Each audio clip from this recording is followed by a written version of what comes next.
Today we have called this press meet. We have called to just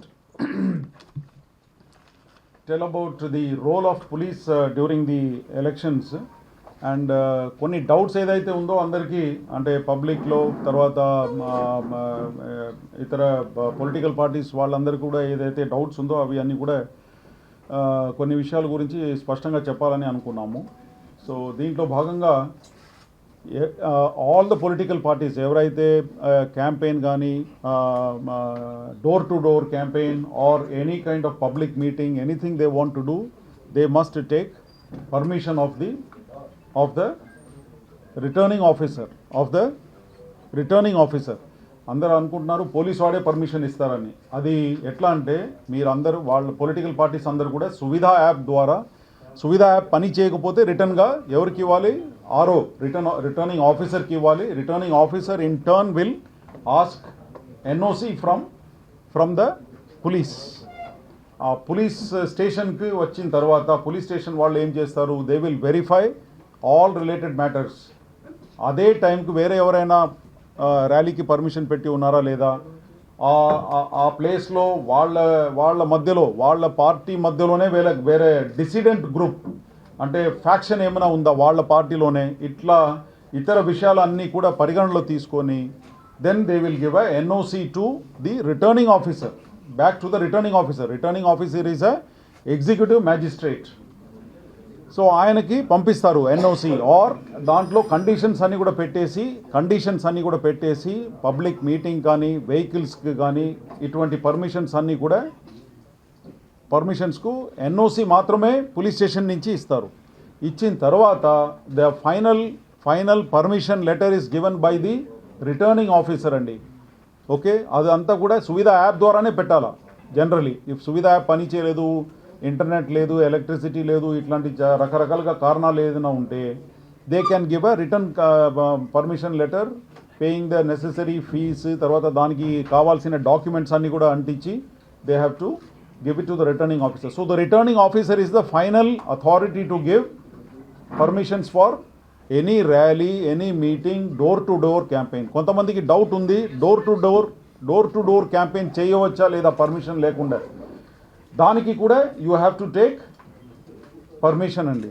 ఎందుకంటే door to door campaign చేసుకొని అందరూ ఇక్కడే వచ్చారనుకోండి, అటువైపు ఒక పార్టీ ఇటువైపు ఒక పార్టీ వాళ్ళు కొట్లాడుకోవచ్చు. ఒకటి. Second, door to door campaign ఇక్కడ చేస్తున్నారు అనుకోండి, అక్కడ టికెట్ ఎవరికి ఇవ్వలేదో ఆయనే టికెట్ ఇచ్చిన వాడి మీదే అది. సో ఇట్లాంటి చాలా విషయాలు ఉంటుంది.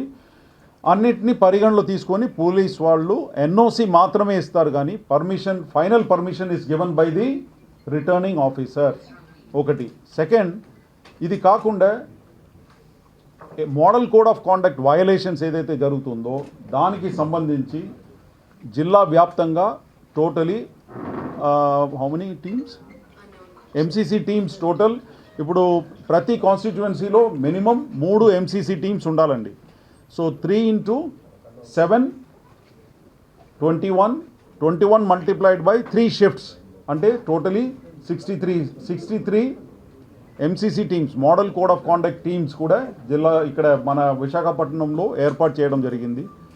ఆ ఎంసీసీ టీమ్స్కు కంప్లైంట్స్ వస్తుంది. Complaints can come from C vigil is a public this thing. ఎవరైనా దాంట్లో వైలేషన్స్ ఎక్కడైనా కనపడితే, మిస్యూజ్ చేస్తూ ఉంటే ఆర్ ఏదైనా బ్రైబింగ్ ఏదైనా చేస్తూ ఉంటే అటువంటి ఫోటోలు కానీ కంప్లైంట్స్ కానీ దాంట్లో రిజిస్టర్ చేయవచ్చు. సి విజిల్ యాప్ అండి అది. ఒకటి. ఆ మార్గం ఉంది, ఆ రూట్ ఉంది. That is available for all common public. ఒకటి. సెకండ్, సువిధాలో కూడా some people are complaining, they are raising complaints. ఆ కంప్లైంట్స్ అన్నీ కూడా రిటర్నింగ్ ఆఫీసర్ కన్సర్న్డ్ ఎంసీసీ టీమ్స్కి పంపించేస్తున్నారు. ఒకటి. ఇది కాకుండా డయల్ 100 and 112 దాని ద్వారా కూడా చాలామంది ఫోన్ చేసి కంప్లైంట్స్ చేస్తున్నారు.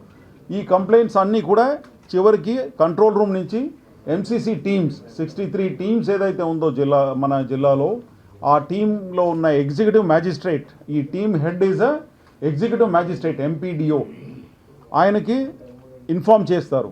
చేసిన వెంటనే వాళ్ళు కూడా 3 షిఫ్ట్స్లో పనిచేస్తారు. సో ఆ ఎంపీడీఓకి ఇన్ఫామ్ చేసిన వెంటనే ఆ ఎంసీసీ టీంలో ఎవరెవరు ఉంటారు? ఎంసీసీ టీంలో ఎంపీడీఓ ఒకటి, he is the head of the MCC team. ఆ ఎంసీసీ టీమ్తో పాటు ఒక వీడియోగ్రాఫర్ ఉంటారండి, and 1 police officer will be there along with that MPDO. ఈ ముగ్గురు ఉంటారు. ఈ ముగ్గురు ఇన్ఫర్మేషన్ వచ్చిన వెంటనే, ఆ కంప్లైంట్ వచ్చిన వెంటనే ఆ ఏరియాకు పోతారు, వెళ్ళి విషయాలన్నీ వెరిఫై చేసుకొని MCC team head MPDO or the executive magistrate ఎవరైతే ఉన్నారో ఆయన వెరిఫై చేసి కంప్లైంట్ ఇస్తే దాని మీదే పోలీస్ వాళ్ళు చర్యలు తీసుకుంటారు. You are understanding the whole system. So the final complainant is again MCC టీంలో ఎవరైతే హెడ్గా వ్యవహరిస్తున్నారో ఆయనే కంప్లైంట్ ఇవ్వాలా, వెరిఫై అంతా చేసేసి కంప్లైంట్ ఇవ్వాలా. ఇప్పుడు డయల్ 100లో 112లో పోలీస్ కంట్రోల్ రూమ్కి ఎవరో కంప్లైంట్ చేశారంటే వెంటనే ఇక్కడ కేసు రిజిస్టర్ చేసేది లేదు. That will be referred to the MCC team in the ఫీల్డ్లో ఉన్న 63 టీమ్స్ ఏదైతే షిఫ్ట్లో పని చేస్తుందో MCC team headed by a executive magistrate, ఆయన ఇచ్చిన కంప్లైంట్ మీదే తర్వాత ఆధారాలు బట్టి we will start the investigation in the police station, we will issue A FIR. అర్థమైంది కదా? ఆ విధంగా ఈ కంప్లైంట్స్ మీద చర్యలు తీసుకోవడం జరుగుతుంది. ఈ స్పష్టత ఉండాలి. ఇది కాకుండా కాగ్నిజబుల్ ఆఫెన్స్ అంటే ఏంటి? మర్డర్ జరిగింది ఆర్ ఎక్కడో దొంగతనం జరిగింది, ఇదంతా కూడా police directly will take action. Election కోడ్కు దీనికి ఏమీ లేదండి. అర్థమైంది కదా? దొంగతనాలు జరుగుతుంది, యాక్సిడెంట్ జరుగుతుంది, ఇటువంటి విషయాల మీద they are all cognizable offences. దాని మీద direct police will take action. Whereas MCC code కానీ ఈ ఎలక్షన్ సంబంధించిన ఇతర whatever is there, all that the complaint is always given by the executive magistrate. ఆయన ఇచ్చిన కంప్లైంట్ మీదే పోలీస్ విల్ టేక్ యాక్షన్ అండి. సో ఈ స్పష్టత చాలామందికి లేదు. పొలిటికల్ పార్టీస్ అందరూ కూడా పర్మిషన్స్ లేకుండా ఇక్కడ వెళ్ళకూడదు. మన దగ్గర ఇప్పుడు చిన్న చిన్న ఇన్సిడెంట్స్ నోటీస్కి వస్తుంది.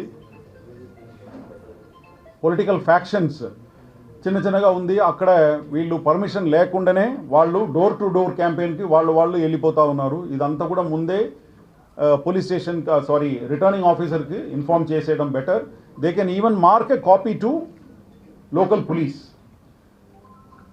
పోలీస్ కూడా అదే విషయం గురించి ఒక కాపీ మార్క్ చేసేస్తే వీళ్ళు కూడా ప్రిపేర్గా ఉంటారు. ఎందుకంటే ఆరో దగ్గర నుంచి మళ్ళీ రావడం లేట్ అయింది, ఇట్లాంటి విషయాలు కూడా మా దృష్టికి వస్తూ ఉంది. సో ఏం చేయాలి? ఒక advance copy of the route, programme, time, place, ward, municipality, wherever they are going to campaign, ఆ కాపీ ఒకటి లోకల్ ఎస్హెచ్ఓ కూడా మార్క్ చేసేస్తే ఆయన కూడా రెడీగా ప్రిపేర్డ్గా ఉంటారు with the force and men and material required for arranging the బందోబస్త్ in that place. So vigil గురించి చెప్పినాను, తర్వాత సువిధా యాప్ గురించి చెప్పినాను, దాన్ని ఏం చేయాలా, ఎట్లా చేయాలని చెప్పేసి, అండ్ ఎంసీసీ టీమ్స్, తర్వాత డయల్ 100 and 112 వాళ్ళు ఎట్లా వ్యవహరిస్తారు ఈ ఎలక్షన్ కోడ్ పీరియడ్లో, అది కూడా మీ అందరికీ చెప్పడం జరిగింది.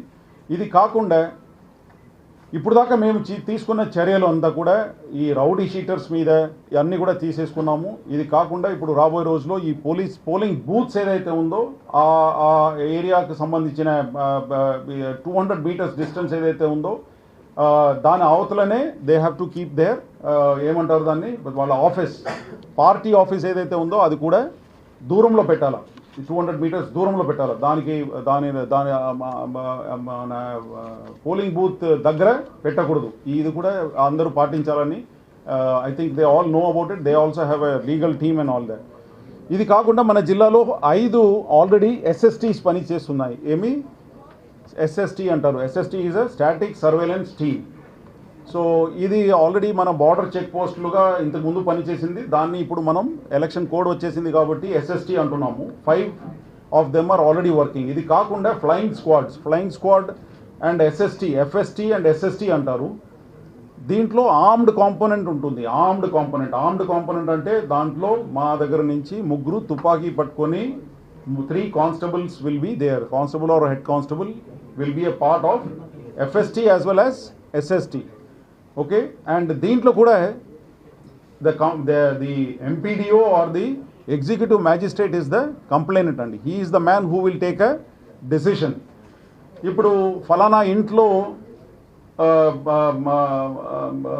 డబ్బు పంచుతున్నారని సమాచారం వచ్చింది అనుకోండి, డయల్ 100కి ఆర్ డయల్ 112కి సమాచారం వచ్చింది అనుకోండి, 112కి ఆర్ లేకపోతే డయల్ 100కి కంప్లైంట్ వచ్చింది అనుకోండి. సో పోలీస్ వాళ్ళు స్వేచ్ఛంగా వెళ్ళటానికి వీలు లేదు. పోలీస్ కంట్రోల్ రూమ్లో 100 ఆర్ 112లో ఉన్న inspector or whoever is receiving the call in the control room, police control room has to inform the MCC team, model code of conduct టీమ్లో ఉన్న ఎంపీడీఓ వాళ్ళ నంబర్లన్నీ కూడా మా కంట్రోల్ రూమ్లో ఉంది. మా కంట్రోల్ రూమ్లో ఉన్న ఇన్స్పెక్టర్ ఎవరికి చెప్తారు? ఎంపీడీఓకి చెప్తారు, who is the executive magistrate. ఆయనతో పాటు మా కానిస్టేబుల్ ప్లస్ వీడియోగ్రాఫర్ ఎవరైతే ఉన్నారో వాళ్ళు ఆ స్థలానికి వెళ్ళి, సంఘటన స్థలానికి వెళ్ళి ఎక్కడ నుంచి అయితే కంప్లైంట్ వచ్చిందో అక్కడ వెళ్ళి వెరిఫై చేస్తారు. వెరిఫై చేసి కంప్లైంట్ ఎవరికి ఇవ్వాలా? MPDO. He has to give the complaint to the police station. Then only the FIR is registered under the Model Code of Conduct violation. అక్కడ వెళ్ళి ఇప్పుడు డబ్బు ఉంది అనుకోండి, నిజంగానే డబ్బు ఉంది, నిజంగానే అక్కడ సారీలు పంచుతున్నారు, లేకపోతే వేరే ఏమైనా election code violation related are bribe ఏదైనా చేస్తున్నారు అనుకోండి, అక్కడ వెళ్ళి ఆ సీజర్ పంచనామా అంతా కూడా ఎవరు రాయాలి? The executive magistrate has to draft the complete seizure panchanama mahazar. Okay, he has to draft all that, he has to write. ఎందుకంటే పోయినసారి పోలీస్ వాళ్ళే ఇన్వెస్టిగేట్ చేసి, పోలీస్ వాళ్ళే ప్రాసిక్యూట్ చేసి, పోలీస్ వాళ్ళే ఇన్ఫర్మేషన్ తీసుకొని, పోలీస్ వాళ్ళే అన్ని చేశారు. ఆ కేసులన్నీ కూడా కోర్టులో కొట్టేశారు. ఎందుకంటే that is not admissible as piece of evidence. Hope you're all understanding. Police వాడే కంప్లైంట్, పోలీస్ వాడే సీజర్, పోలీస్ వాడే కోర్టులో అన్నీ పెట్టి, so that is not admissible. So అందుకే ఇది లాస్ట్ టైం ఇట్లాంటి అనుభవం వచ్చింది కాబట్టి now executive magistrates will draft the complete seizure proceedings. అక్కడ ఫలానా ఇంట్లో ఇది దొరికిందని చెప్పేసి ఆ సీజర్ ప్రొసీడింగ్స్లో రాస్తారు. ఇండిపెండెంట్ విట్నెసెస్ అందరు కూడా సిగ్నేచర్స్ తీసుకొని he will prefer a complaint that ఫలానా ఇంట్లో ఇన్ని లక్షలు డబ్బు దొరికింది, ఇన్ని శారీస్ దొరికింది, ఈ విధంగా మొత్తం రాసేసి వీడియో ఎవిడెన్స్తో పాటు, ఆయన దగ్గర వీడియోగ్రాఫర్ ఉంటారు, వీడియో ఎవిడెన్స్తో పాటు దానిని మా పోలీస్ స్టేషన్కి ఇచ్చిన తర్వాత దాని మీద దర్యాప్తు జరిపించి we will file the charge sheet in the court. Okay, so this is the procedure. So everywhere police cannot act independently. Police cannot independently go to any place and do. But if it is a cognizable offense, దొంగతనము, murder, accident ఏమైనా జరిగితే అది మా పని అండి. Election code వచ్చేసింది కాబట్టి during this period the executive magistrate ఆధ్వర్యంలోనే మా వాళ్ళందరూ కూడా పనిచేస్తారు. They will go accompany the MPDO, వాళ్ళకు సురక్ష ఇవ్వటము, తర్వాత వాళ్ళకు ఇటువంటి విషయాల్లో అసిస్ట్ చేయడానికి పోలీస్ వాళ్ళు ఉన్నారు. అదేవిధంగా దీనికి సంబంధించి సెంటర్ నుంచి ఆల్రెడీ 2-3 కంపెనీస్ వచ్చేసింది. 2 ఫ్రమ్ సిఐఎస్ఎఫ్, 1 ఫ్రమ్ ఆర్పిఎఫ్.